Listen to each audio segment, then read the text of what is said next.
राति रे आमर पुलिस टीम पेट्रोलिंग कर समय आमर सूचना मिलता जे भाव बेआईन गोरु चालाण होची तेणु आमर पुराणा बजार पुलिस टीम प्रथमे तो आरएमसी मार्केट पाखे गोटे गाड़ी की इंटरसेप्ट कर सक्षम होता जो गाड़ी की 9 जन गोरु चालाण होतिबार देखा जाइतला समस्त गोरु को उद्धार करा जाइछि सेही संक्रांत आमर थाना रे केस एक मामला रुजु होईछि से जे चालाण करबा ड्राइवर थे से घटनास्थल फेरार हो सक्षम होते परवर्ती समय अन्य एक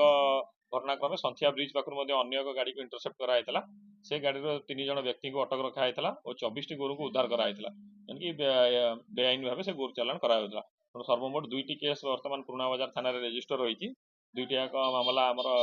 तार इन्वेस्टिगेशन जारी रही और 3 जन व्यक्ति को केस आमर गिरफ्त कर कोर्ट चालाण कर गतकाली विलंबित राति आज आप सका विलंबित राति सकाळ